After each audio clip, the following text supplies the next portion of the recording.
A sudeste do Mar Mediterrâneo, o Egito tem um território que liga os continentes africano e asiático, a Península do Sinai. Com uma forma triangular, a península se estende pelas águas do Mar Vermelho, que é um dos mares mais quentes do mundo e muito rico em diversos recifes de coral. A Península do Sinai é um vasto deserto de areia e rochas com picos que ultrapassam 2.000 metros, os mais altos do Egito. Nos vales, serpenteia o rasto dos rios sazonais. Eles permitem que a vegetação se fixe num ambiente hostil. Apesar do sol recorde e grandes variações de temperatura, as plantas conseguiram se fixar em áreas bem limitadas. As espécies reduzem folhagem, desenvolvem raízes ou limitam seu ciclo de vida, resistindo. O sol arde, mas a flora mediterrânea resiste. Em alguns lugares, as plantas prosperaram, como as palmeiras.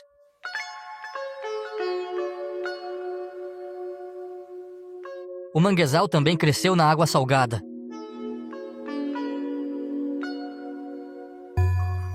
O controle do Sinai é disputado desde a antiguidade. A região é um ponto estratégico e vestígios mostram as culturas que ali se estabeleceram ao longo dos séculos.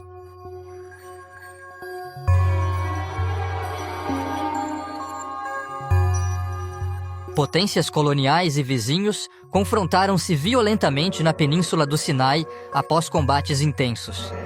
O território inteiro mudou de mãos várias vezes. As fronteiras mudaram e os mapas redesenhados. Os beduínos são a população nativa do Sinai. Eles se dividem em tribos, cujos territórios não são bem delimitados. É a tradição secular que demarca suas terras. A família é a base da sociedade beduína. Ao contrário dos pescadores, o habitat dos bedunos é móvel. Um estilo de vida que recusam trocar por casas modernas.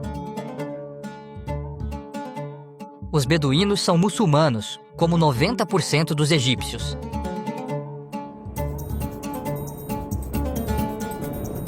Exceto dromedários, criar animais no deserto não é fácil. Homens e mulheres podem percorrer longas distâncias com seus rebanhos em busca de pastagens escassas.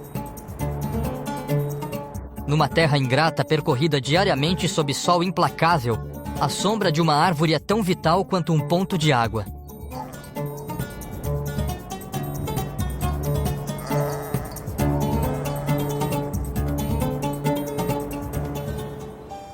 A partir do lençol freático, o domínio da água permite cultivar uma terra hostil. Assim, no meio do deserto, o milagre acontece, fazendo aparecer legumes e frutas.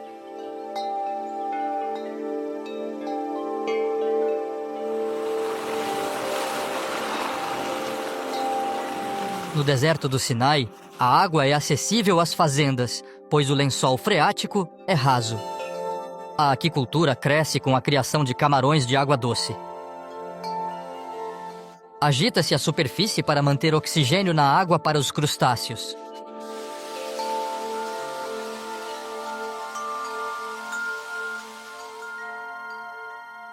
O sal marinho é explorado há séculos. O Mar Vermelho é o mais salgado dos mares. O calor intenso causa forte evaporação, concentrando o sal na água. Corpos mumificados do Egito Antigo eram imersos em salmoura para preservação. Os campos de petróleo do Sinai fornecem parte da energia do país.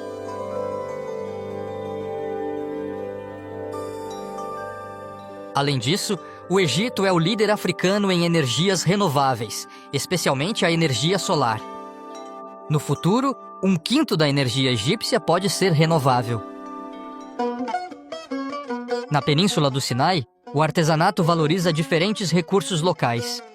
Podem vir diretamente do mar ou do subsolo, como o ônix e o cobre, um minério muito procurado desde a era faraônica. Um festival de cores e formas ao qual se junta a terracota.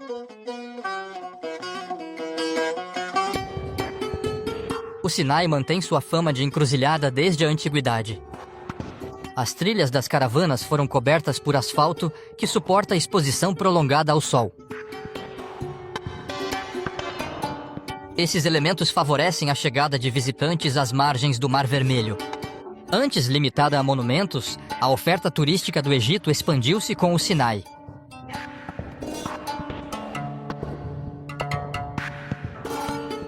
As temperaturas amenas no inverno permitem desportos exigentes no verão. Outra vantagem: 3 religiões partilham locais históricos importantes. São mais atrativos para turistas que gostam de se hospedar em locais integrados à natureza.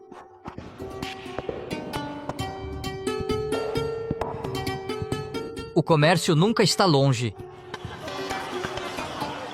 Atinge o auge na cidade costeira de Sharm el-Sheikh, onde as tradições perduram com ritmo e movimento. Grande parte dos turistas que ficam no Sinai são amantes do mergulho. Eles aproveitam a luz do Mar Vermelho, mesmo em profundidade. Mergulhadores apreciam a água constante o ano todo. Com uma fauna e flora incomparáveis, os recifes ficam junto à costa. À primeira vista, o Sinai surpreende pela audácia de seu deserto policromo.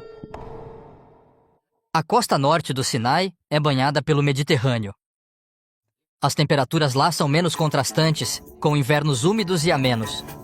Isso não bastou para conter o deserto, que reduziu a vegetação a uma estreita faixa costeira.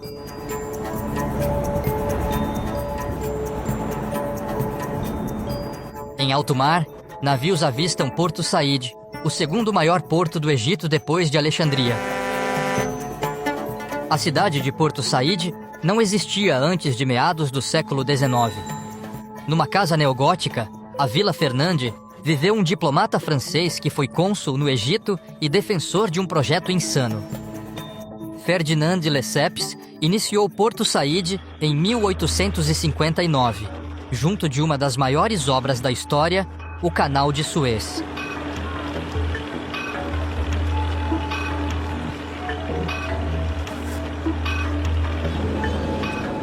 Pilotos especializados embarcam para guiar os navios. Sua presença é obrigatória. Porém, nem sempre os navios são puxados por rebocadores. Entre o Mar Mediterrâneo e o Mar Vermelho, a viagem desses mastodontes dura de 10 a 16 horas, em menos de 200 quilômetros. Em comboio, navios não podem se cruzar. A navegação é alternada.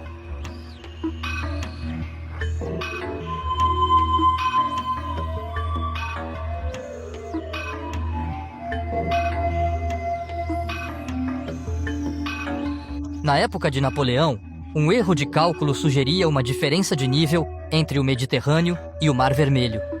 Como os mares estão no mesmo nível, não são necessárias eclusas no canal. –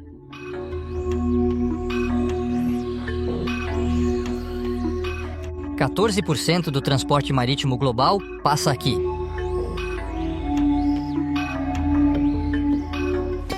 A cidade de Ismaília, a meio caminho entre os mares, deve seu desenvolvimento ao Canal de Suez. Toda a administração do projeto foi instalada na cidade.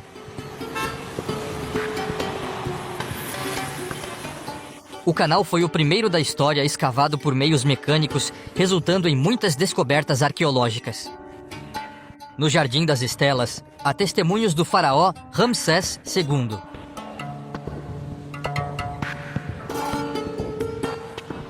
Originalmente, Ismaília era um pequeno vilarejo de pescadores e mantém a pesca artesanal.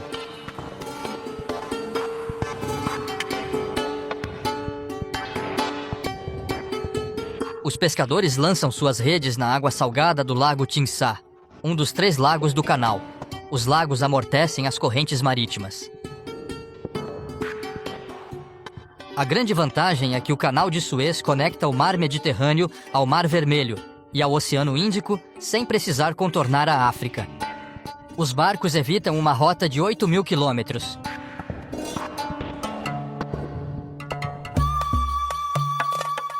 Mais ao sul, O oásis de Ayun Musa evoca Moisés, ou Musa em árabe.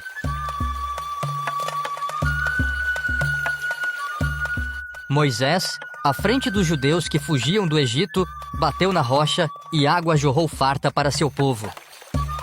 Ayun Musa, fontes de Moisés, pode ser onde o milagre ocorreu, e os fugitivos montaram acampamento em sua jornada do Êxodo.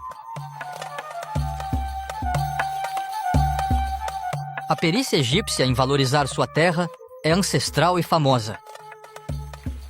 A oferta de água é vital ali. Onde o deserto ameaça, hoje cultiva-se a terra e alimenta-se o gado. A luta é desigual, mas há resultados. A vida se estabelece. Localidades e equipamentos escolares crescem.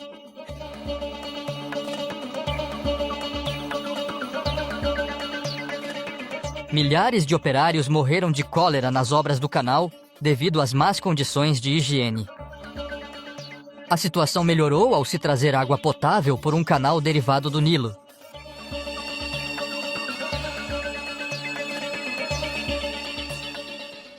Para o sul de Suez, a estrada segue ao longo do golfo homônimo. Na latitude de Suez, a península do Sinai atinge 400 quilômetros de largura máxima. Ela se expande por um deserto que parece infinito.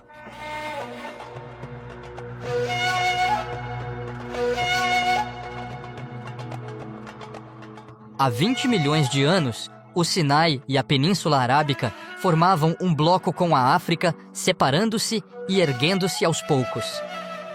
O Sinai está na borda da Grande Fenda. A grande fratura da crosta terrestre que começa na África Oriental e se estende até o Vale do Jordão. Sem esta falha gigantesca, a Península do Sinai não existiria, nem o Golfo de Suez. Junto ao Golfo de Suez, fontes termais sulfurosas revelam a proximidade do magma no subsolo da península.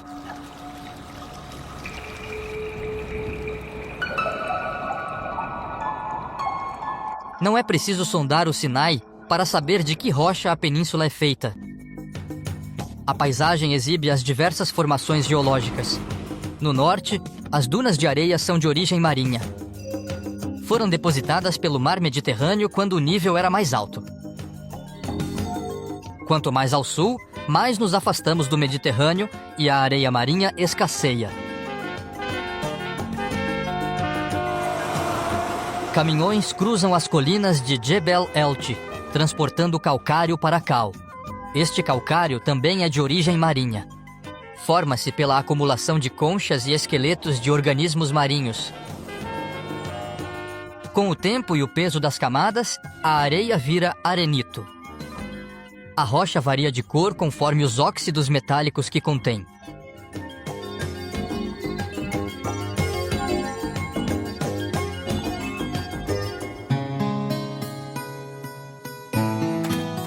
Apesar das aparências, a região nem sempre foi desértica, e arqueólogos fizeram descobertas interessantes. No sudoeste da península do Sinai, perto de uma antiga mina de turquesas, foram encontradas as ruínas de um templo antigo em Serabit el-Kadem. Estelas se erguem ao céu, dedicadas à deusa egípcia Hathor, protetora dos mineiros, cujos nomes estão em hieróglifos. O trabalho na mina era importante, feito por homens livres, não escravos.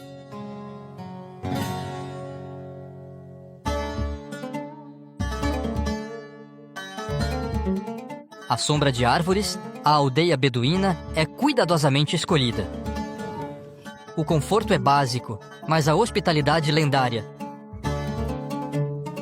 Artesãos trabalham em múltiplos suportes, criando tapetes, joias e adornos elegantes e discretos. Em Jebel Folga, a floresta de pilares concentra blocos de lava negra. Ao arrefecer, a rocha fundida tomou a forma de tubos. No sul da península, o passado vulcânico é evidente. A vida logo renasce num cenário bem mineral. Um ponto de água logo vira um local frequentado.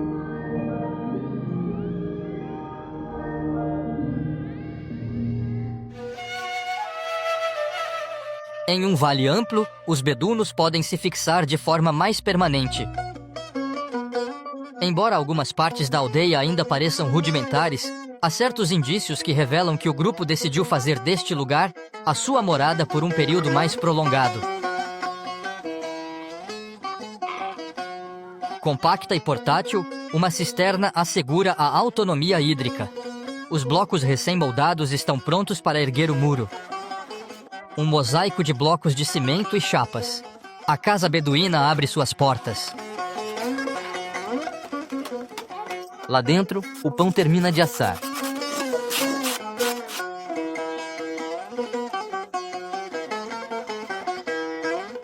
Os homens bebem o chá a ferver. Na cabeça, usam a gutra, um lenço branco dobrado em triângulo e preso por um cordão duplo. A gutra é o chapéu tradicional dos homens nos países do Golfo Pérsico. Protege do sol, vento e areia, que penetra por todo lado. Em casa, sem mobília, as refeições são feitas em tapetes no chão. Conforme a tradição nômada, a vida beduína gira em torno do rebanho. Muitos não frequentaram a escola, mas hoje os bedunos, ao se fixarem, enviam os filhos para a escola. Lá, eles aprendem que beduíno vem do árabe e significa habitante do deserto.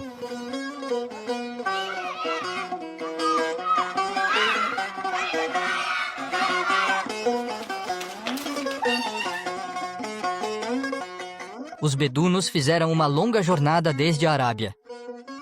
Seguiram a expansão do Islão desde cedo e domesticaram o dromedário para ir mais longe no seu destino.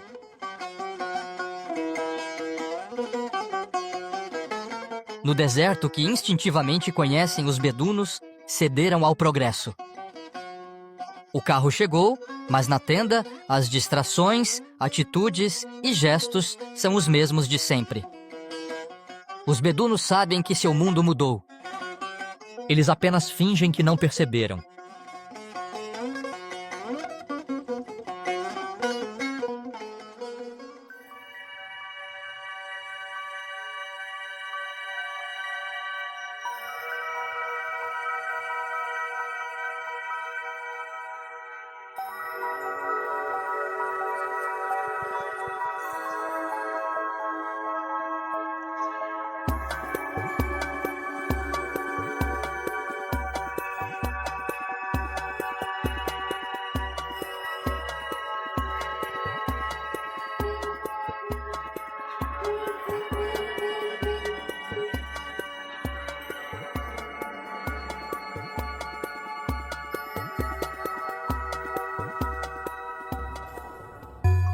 Na península do Sinai, surgem os uades, vales escavados por rios intermitentes.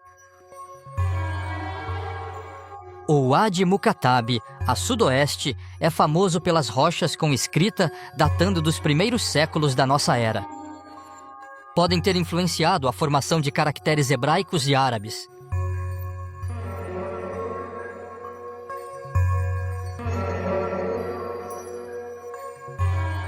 No deserto do Sinai, rochas de cores ou naturezas distintas resistiram à erosão de modo variado.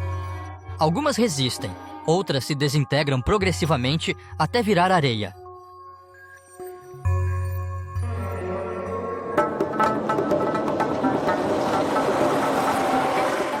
Um oásis está no fundo do Wadi Feiran, o maior do Sinai. A vegetação não surge naturalmente perto de água no deserto. Geralmente é trazida pelo homem.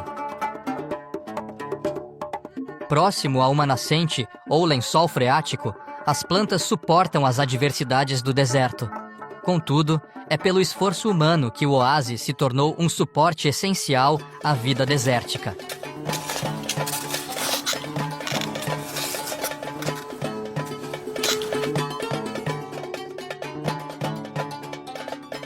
O oásis é um ecossistema completo. Além das espécies vegetais introduzidas, outras se aclimataram. O conjunto forma um meio perfeitamente equilibrado, uma fonte de vida. judeus, no Êxodo, teriam ficado no Wadi Feiran. Ruínas de igreja bizantina e mosteiro ortodoxo grego relembram a dimensão religiosa do local.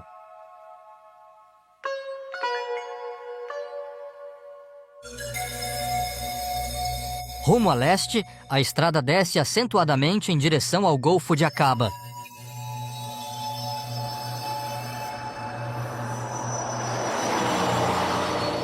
Os pontos mais altos do Sinai impressionam pela altitude. São menos de 100 quilômetros em linha reta para se chegar ao nível do mar. Em seu caminho, os judeus fizeram outra parada no oásis de Ain Qudra. Miriam, irmã de Moisés, pegou lepra ali. Por ter criticado seu irmão, essa foi a punição que Deus lhe deu. Uma árvore petrificada adiciona drama ao sítio bíblico de Azerote.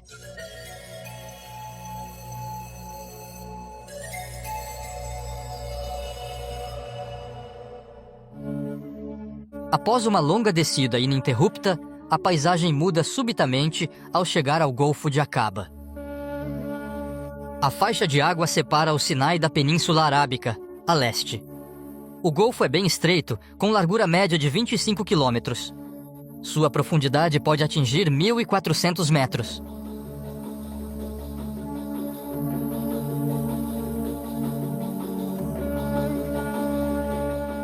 Ao norte do Golfo de Aqaba, perto de Taba, um fiorde entalha a costa nas encostas de uma antiga cordilheira. Numa ilha, bizantinos, cruzados e muçulmanos firmaram posição na região.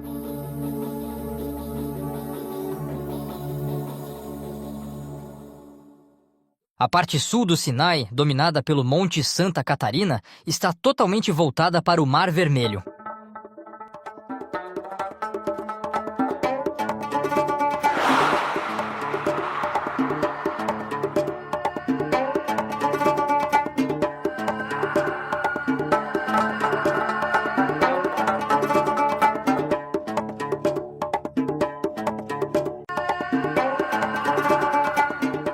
A 70 quilômetros ao sul de Taba, Nuweiba fica de frente para a Arábia Saudita.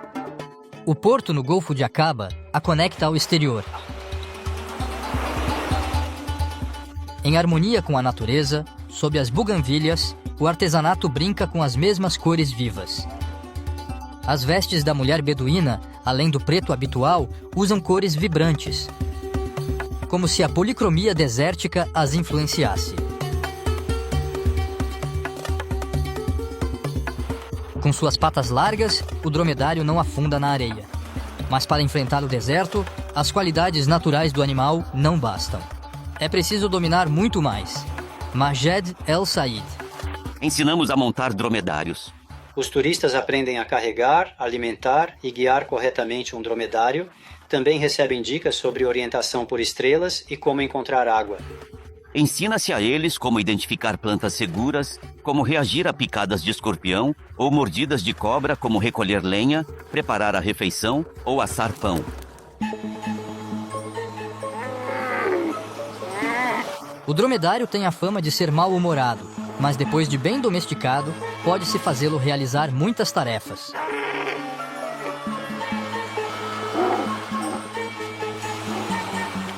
Ele adora chapinhar no mar.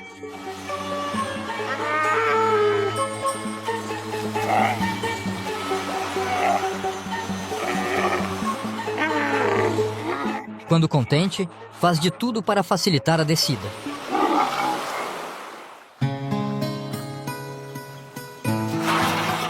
O dromedário fica semanas sem beber água. Não é comum para a maioria das espécies vegetais cultivadas em deserto, mas Majed El Said criou uma fazenda orgânica. Aqui é das palmeiras, ali das azeitonas. Aqui temos berinjela e romãs.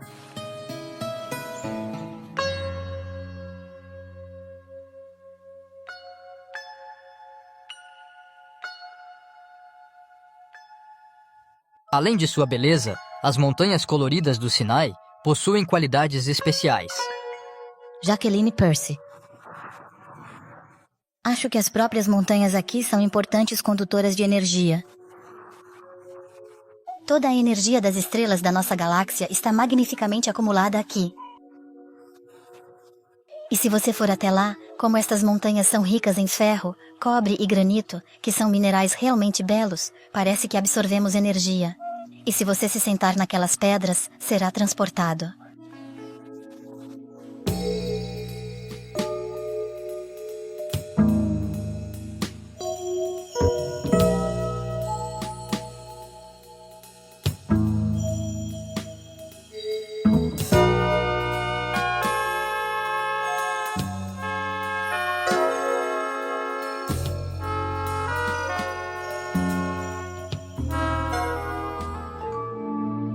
Há vários milhões de anos, o Sinai era coberto pelo mar. No fundo do mar, depositaram-se camadas de sedimentos, areias e restos orgânicos. As camadas endureceram, compactadas pela água, transformando-se em arenito. Antes de recuar, o mar esculpiu as rochas macias. Ele escavou cânions profundos, cujas paredes estão expostas. No cânion, o arenito parece coberto por tecidos cintilantes. Óxidos metálicos tingem a rocha em tons delicados.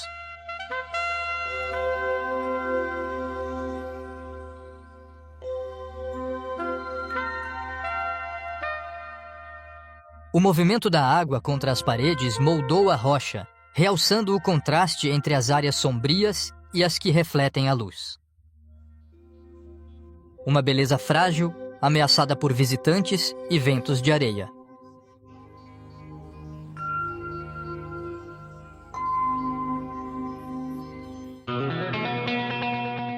No sudeste da península do Sinai, Dahab é uma antiga aldeia beduína.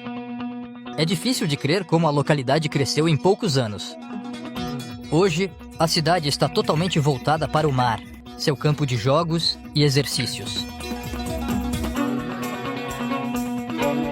Entre o Sinai e a Arábia Saudita, os ventos não encontram obstáculos.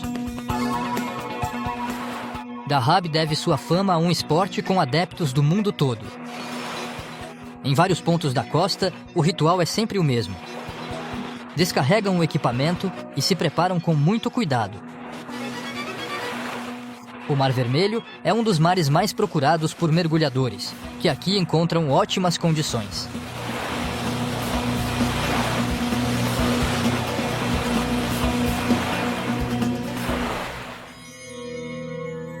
A clareza do Mar Vermelho é sua maior qualidade.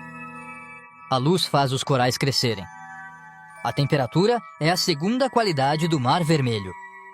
No verão, atinge 30 graus na superfície e, ao mergulhar, a temperatura diminui lentamente. A 1000 metros, a água ainda está a 20 graus.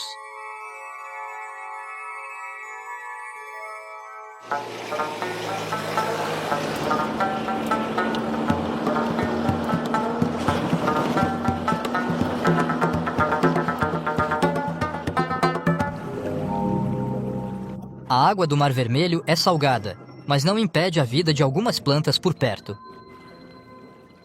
A mangue é formada por espécies halófitas, ou seja, resistem ao sal. É o caso do mangue vermelho, com raízes submersas.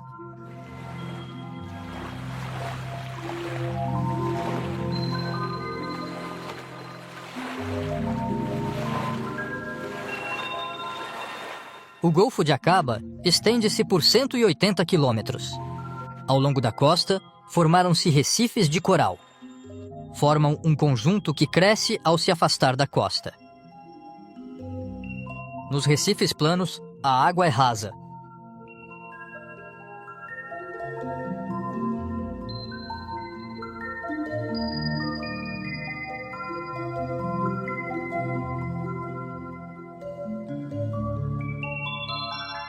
A entrada do Golfo de Aqaba, no Mar Vermelho, é estreita, com pouca amplitude das marés.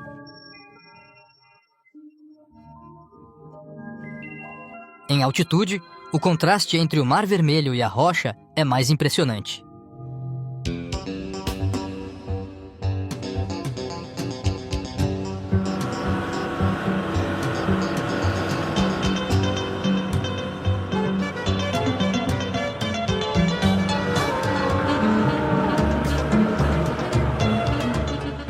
A costa sul da península não tem o mesmo perfil. A costa menos íngreme permitiu à rocha desagregar-se, formando uma praia onde todos se divertem.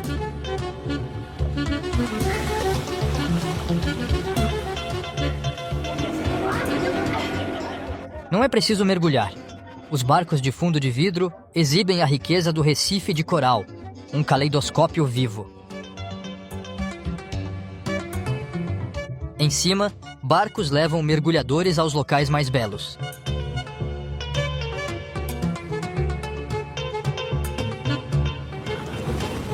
Em minutos, uma esquadra agitada prepara-se para zarpar. Os barcos competem para chegar aos melhores pontos, pois o número de mergulhadores por local é restrito.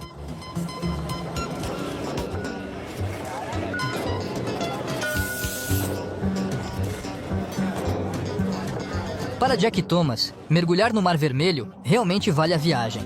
Aqui há recifes muito bonitos, com muitos peixes, muitos corais, muitas coisas para ver. Existem lugares aqui que são bem protegidos.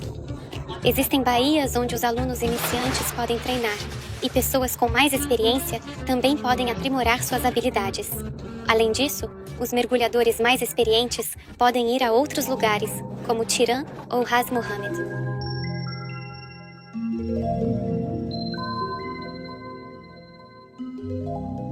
O mundo do Recife é fascinante. Centenas de espécies vivem em harmonia com o coral, um animal sem coluna vertebral que constrói um esqueleto externo.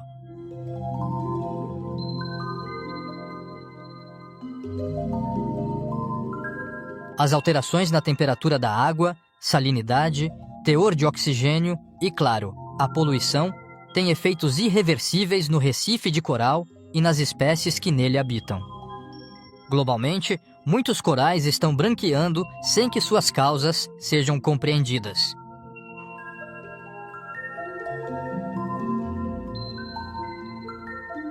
Sendo discretos, o homem pode integrar-se aos recifes de coral.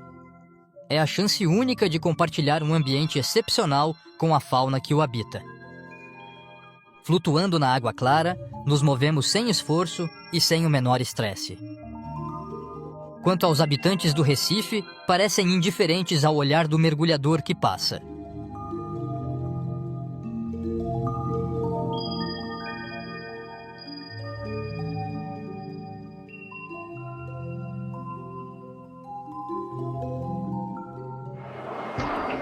O tráfego aéreo cresceu muito no sul do Sinai. Aviões chegam sem parar ao aeroporto de Sharm el-Sheikh.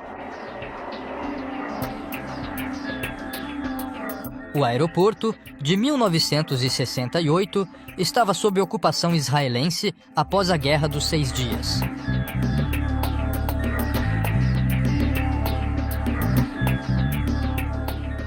O aeroporto fica perto de uma cidade que difere muito da antiga aldeia beduína que já foi.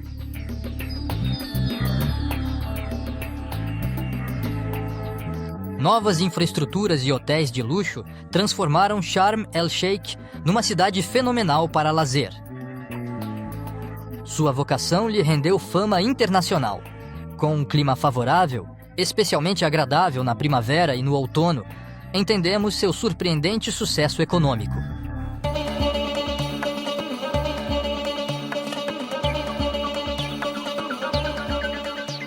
As placas das lojas definem o tom e atraem clientes em seu idioma. Todas as receitas do marketing moderno são aplicadas num souk, onde os artigos perpetuam tradições. O couro, sedas, musselina, pedras, vidro, metais e trabalhos em madeira traçam as linhas do Oriente Próximo. Na noite quente, a cultura ocidental estabelece marcos bem visíveis, mas são rapidamente varridos pelas vibrações orientais. Piano e...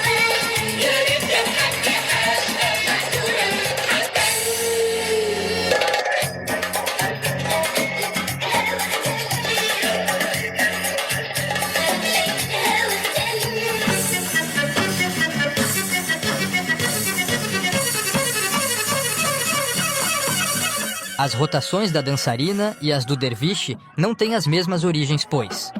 Movimentos, o derviche gira para entrar em contato com Deus.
A 25 quilômetros de Sharm el-Sheikh, o Parque Nacional Ras Mohammed é o único parque natural do Egito.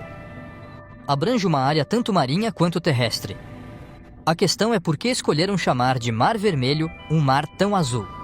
Para alguns, a designação deve-se ao fitoplâncton maciço. Um fitoplâncton, alga microscópica que avermelha em um estágio de sua vida.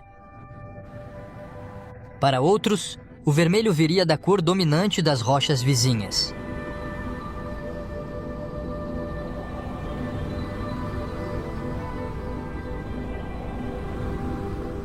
Em terra firme, a entrada do parque de Ras Mohammed é marcada por uma construção monumental.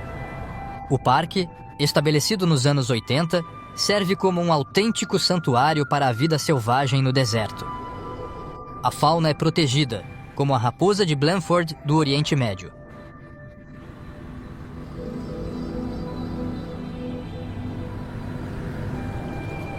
No deserto do Sinai, a água doce pode estar bem perto. A prova disto se evidencia numa fenda que se abriu durante um terremoto.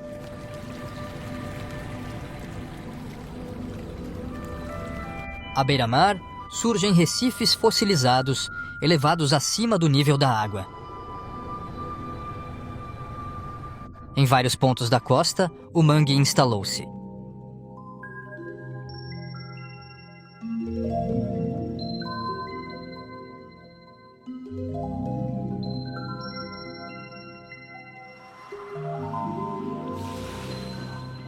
A água do Mar Vermelho tem notável transparência, atraindo mergulhadores e velejadores. A clareza da água se explica de diversas formas, pelo deserto. De fato, quase nenhum curso de água deságua no mar, exceto de forma intermitente. Nenhum aluvião turva a água ou perturba o coral. Condições únicas e um equilíbrio frágil para organismos muito sensíveis às variações do ambiente. O sul do Sinai é um local importante para as religiões cristã, judaica e muçulmana. No caminho para a Terra Prometida, Moisés levou seu povo para viver um episódio chave de sua história. Moisés é reconhecido pelas 3 religiões.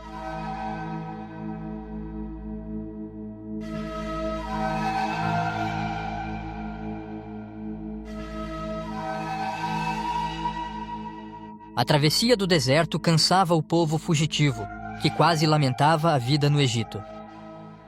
Por ousar protestar, Deus puniu seu povo, condenando-o a 40 anos no deserto. No fundo de um vale rochoso austero, surge o Mosteiro de Santa Catarina. Ele foi fundado no século VI. É o mosteiro cristão mais antigo com atividade ininterrupta. Uma fonte subterrânea provê água, e ao longo dos séculos, os monges trouxeram terra a fim de a cultivarem. O mosteiro sempre teve ótimas relações com muçulmanos. Até uma mesquita foi instalada dentro do perímetro, porque o próprio Maomé tinha isentado os monges de pagar impostos. Durante a campanha no Egito, Napoleão restaurou a parte superior dos muros com pedras menores. A riqueza acumulada pelos monges gerava cobiça. O mosteiro de Santa Catarina é cristão, do rito ortodoxo. Padre Justin explica sua origem e evolução. Normalmente, o mosteiro é caracterizado como greco-ortodoxo porque, sendo o sucessor de um mosteiro bizantino, no decorrer da história, ele se tornou fundamentalmente grego. Em meio a um local grandioso, o templo é isolado e também muito isolado no contexto da Igreja Ortodoxa.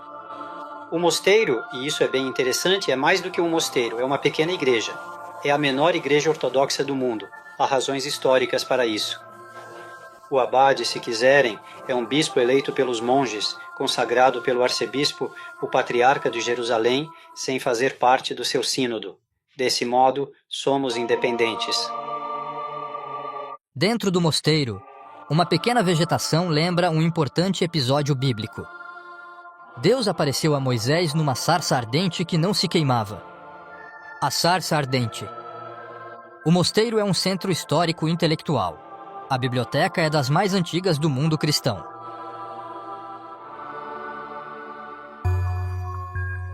A falta de umidade preservou os crânios dos monges falecidos.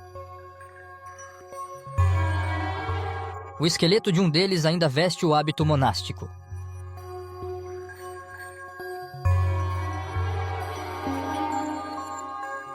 O mosteiro tem uma vasta coleção de arte, mas os monges às vezes se retiram para uma vida mais simples. Temos celas e alguns monges as possuem fora do mosteiro, onde eles se dirigem com frequência para passar um tempo determinado. A característica, digamos, da atração pelo deserto é um elemento fundamental da vocação dos monges do Sinai. Isso é indiscutível.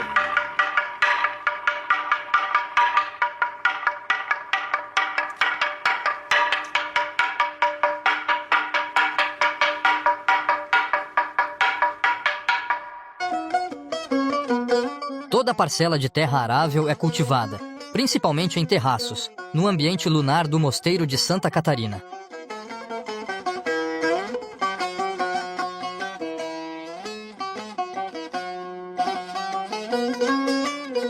O edifício foi erguido para celebrar um evento bíblico. Aqui, Deus entregou a Moisés os 10 mandamentos. O encontro foi no cume do Monte Sinai, montanha conhecida pelos beduínos. Conhecem os caminhos íngremes e guiam peregrinos por locais simbólicos.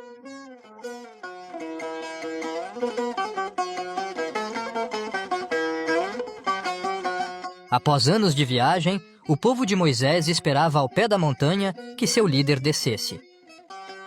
Na sua ausência, os judeus fizeram um bezerro de ouro com um metal precioso dos egípcios.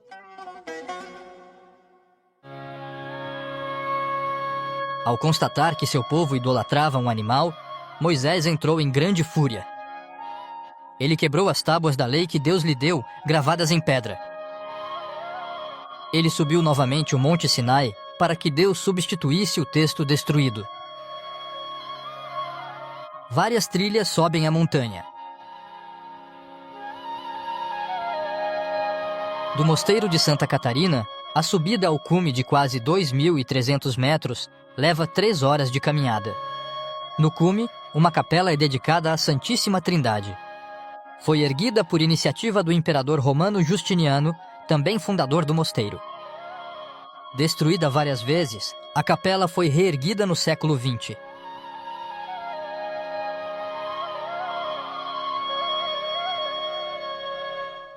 O Monte Sinai domina uma paisagem de tirar o fôlego, composta de rochas vulcânicas. Uma paisagem onde a vida não está excluída. Ali, em certas horas do dia, agita-se um passarinho que parece muito frágil. O tentilhão do Sinai.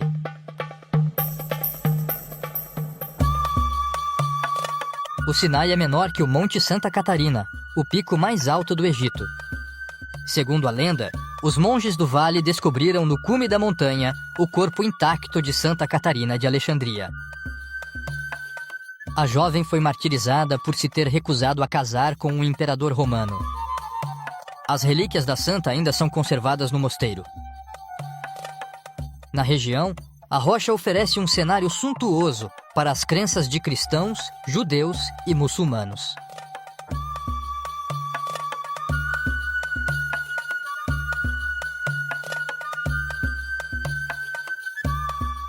Da alta montanha, onde culturas e religiões se cruzam até o mar límpido, onde o coral abunda, a península do Sinai explora toda a paleta de uma policromia do deserto.